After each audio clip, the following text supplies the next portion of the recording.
Hello and welcome to the daily episode network. और इस episode में हम बात करने जा रहे हैं यूनिफॉर्म सिविल कोड की।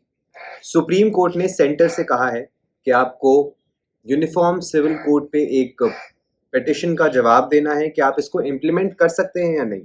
3 वीक्स का टाइम दिया गया है, 3 हफ्ते इसमें दिए गए हैं फीजिबिलिटी बताने के लिए इम्प्लीमेंटेशन की यूनिफॉर्म सिविल कोड के लिए। तो आइए जानते हैं क्या होता है यूनिफॉर्म सिविल कोड, क्यों इसको इम्प्लीमेंट करवाना है और क्यों सुप्रीम कोर्ट ने मंडे को सेंटर से कहा है कि ये क्लियरली बताएं कि 3 हफ्ते में फीजिबिलिटी है या नहीं यूनिफॉर्म सिविल कोड की। यूनिफॉर्म सिविल कोड एक ऐसा प्रपोजल है जो कि इंडिया में इम्प्लीमेंट करा जाएगा, जिससे हमारे जितने भी पर्सनल लॉज हैं, यानी कि डिवोर्स को लेके, मैरिज को लेके, अडॉप्शन, सक्सेशन एंड मेंटेनेंस को लेके, वो सारे यूनिफॉर्म हो जाएंगे, यानी कि सेम हो जाएंगे for every person in different religion.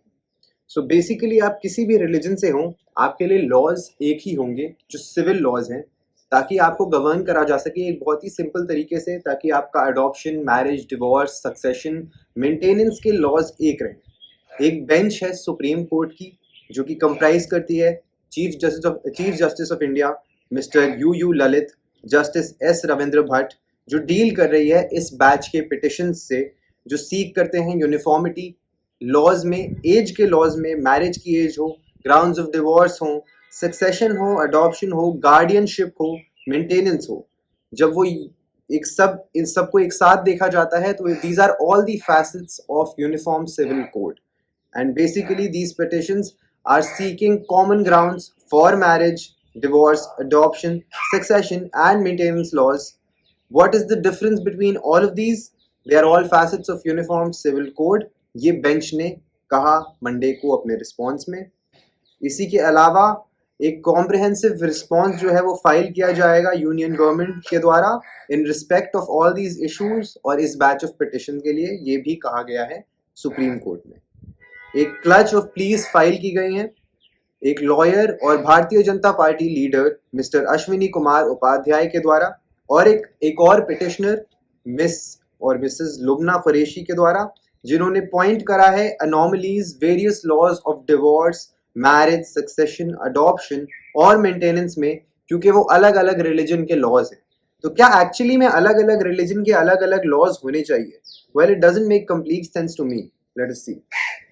Upadhyay ने अपनी प्ली में ये भी डाला है कि जो ग्राउंड्स होते हैं डिवोर्स के, वो हर रिलीजन में अलग अलग है। जैसे कि adultery is a ground for Hindus, Christians and Parsis, but not for Muslims. इसके साथ जो इनक्योरेबल लेप्रोसी है, it is a ground for divorce for Hindus and Muslims, लेकिन क्रिश्चियंस और पारसीज के लिए ये नहीं है। Also underage marriage is a ground of divorce for Hindus but not for Christians, Parsis and Muslims.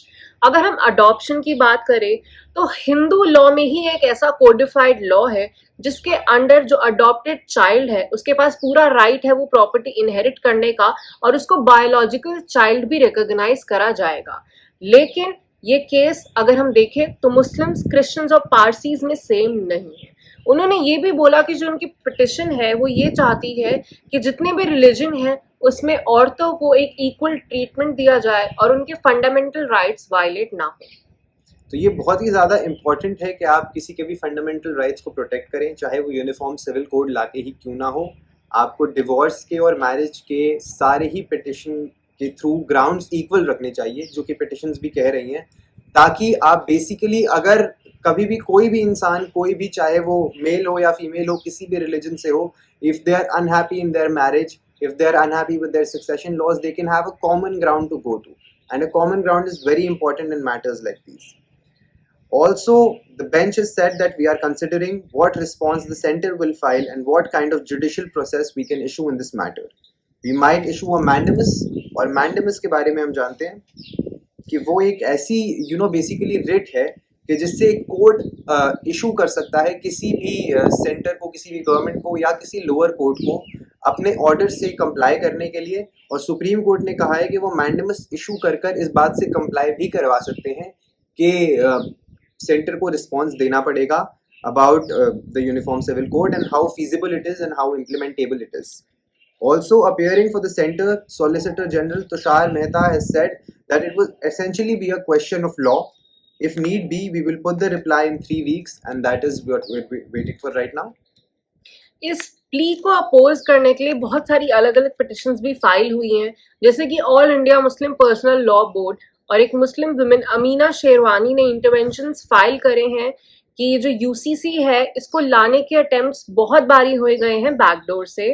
Appearing for the Muslim Personal Law Board, senior advocate Huzaifa Ahmadi, along with the advocate M.R. Shamshad, उन्होंने ये बोला कि उपाध्याय ने 2015 में similar prayers raise करी थी और एक रिट पिटिशन भी फाइल करी थी उन्होंने टॉप कोर्ट में, जो कि उन्होंने विड्रॉ भी कर ली थी. जो बीजेपी लीडर हैं उन्होंने लेटर एक और पिटिशन फाइल करी थी इन्फोर्समेंट करने के लिए यूनिफॉर्म सिविल कोड की before the Delhi high court, which is still pending, the lawyers have said. Also ये पिटिशनर ने मेंशन नहीं करा है कि जो पहले की पिटिशंस हैं वो सब कहाँ पे फाइल हुई हैं और किस किस तरह की पिटिशंस उन्होंने फाइल करी अबाउट द सेम मैटर. तो हुजैफा ने उनसे कहा है कि एक कंप्राइज करके लिस्ट बना के ये बेंच को दिखाना चाहिए कि कहाँ कहाँ कौन कौन सी पिटिशंस पेंडिंग है about the same matter about uniform civil code. Also इसमें जो है वो टॉप कोर्ट ने भी यही कहा है कि सेंटर को एक थॉट देने के लिए और जुडिशरी जो लेजिस्लेटिव विजडम है वो नहीं लगाएगा यहाँ पे और जुडिशरी वेट करेगा सेंटर के डिसीजन के आ जाने के लिए. जितनी भी सबमिशंस हुई थी उसके बाद उपाध्याय ने ये बोला कि you should be fair to this court, check your petition and file the same before us. Upadhyay ने अपनी पिछली पिटिशन में बोला था कि आर्टिकल 44 को इम्प्लीमेंट करना चाहिए. Article 44 means the state shall endeavor to secure for the citizens a uniform civil code throughout the territory of India. इसका मतलब है कि हमारी जो गवर्नमेंट है, हमारा जो टॉप कोर्ट है, उनको यूनिफॉर्म सिविल कोड इम्प्लीमेंट कर देना चाहिए through out the territory of India, ताकि हर किसी को आप इक्वली ट्रीट करा जाए. उपाध्याय ने ये भी बोला था कि जो प्रेजेंट पिटिशन है उनकी, वो उसमें यूसीसी सीक नहीं कर रहे हैं. उनकी पिटिशन उन्होंने इसलिए फाइल करी है ताकि जितनी भी हमारे वेरियस गैप्स हैं डिफरेंट पर्सनल लॉज में उसको फिल करा जाए. और जो ये गैप्स हैं ये हमारी कंट्री के सिटीजन्स के फंडामेंटल राइट्स को वायलेट करती हैं, जैसे कि article 14 which is right to equality, article 15 which is right against discrimination and article 21 which is the most important right which is right to life and liberty. इसी के अलावा जो बेंच है उन्होंने ये भी कहा है कि जो मैट्रिमोनियल इश्यूज हैं वो भी वन ऑफ द फैसेट्स हैं यूनिफॉर्म सिविल कोड के. और जो मुस्लिम पर्सनल लॉ बोर्ड है उनको ये भी इन्फॉर्म किया गया है कि जो सेम पिटिशनर है उसने चैलेंज किया है निकाह हलाला को in other forms of marriage under Muslim laws, और उनकी प्रेयर्स ऑफ सिमिलर नेचर जो है वो ऑलरेडी कॉन्स्टिट्यूशनल बेंच के पहले रखी हुई हैं. इसी के अलावा जो बेंच है उन्होंने ये डिटेल्स भी मांगी हैं कि यूनिफॉर्म मैरिज लॉज जो पेंडिंग है सुप्रीम कोर्ट में उनकी पिटिशंस भी हमें दिखाई जाएं. और अब देखते हैं सेंटर क्या रिप्लाई करता है about this petition about the uniform civil code, and we hope that it is implemented. Let us know what you think. क्या आपको लगता है यूनिफॉर्म सिविल कोड अप्लाई होना चाहिए या इम्प्लीमेंट नहीं होना चाहिए?